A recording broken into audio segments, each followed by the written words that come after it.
Okay, so we're on to day 3 of the Ration Book challenge, and one of the things that's starting to get interesting about it is the way that my body is just going, but sort of in a good way. Doesn't normally sound very good, does it? But actually it's really kind of getting interesting because one of the things I've noticed yesterday, for example, is with hardly any sugar in my diet at all, except for a few little sweeties that I had, one in the morning, one in the afternoon or evening, I'm more energised because I'm not getting this going on. I know that loads of people will tell you this all over the net, but until you try it, I'm not snacking, I'm not having those bickies, and so that sense of longing and craving that I still have has kind of transformed itself into nervous energy, which is really interesting. It's a bit like the difference between being afraid and being excited. It's the same sort of thing.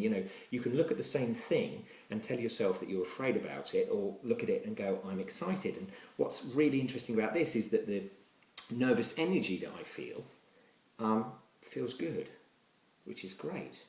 I'm more able to focus, I'm calmer, although that may not appear to be the case from the way that I'm jabbering on at the moment. So that's kind of cool. The one thing that I do think, though, is that during World War II, with this kind of restricted diet, and actually I haven't used my sugar ration. This is a confession I must make. I'm going on about sugar, but I actually haven't used my sugar ration because one of the things I've also realised is that without modern foods, the sort of 21st century foods that we eat, there's nothing really to put sugar on. I had cereals in the morning normally, and I put sugar on that. I eat loads of sugar in chocolate, and I eat loads of sugar in biscuits, but none of that whatsoever. And I've got this bowl of sugar, and I don't know what to do with it. I don't just want to eat sugar, and I don't have it in my tea. So yeah, there's a really interesting thing. But my God, how many times have I mentioned sugar in this post? It shows you how it's on my mind. This morning I had porridge oats, which was not on ration during the war, so if you could find it, you could buy it, no problem.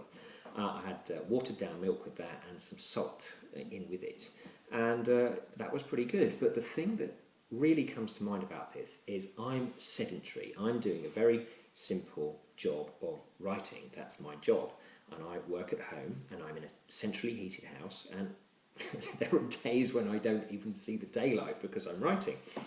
How would it be if you're working really hard, if you're digging vegetables, if you're digging allotments, if you're going out marching? Okay, so the army had its own food.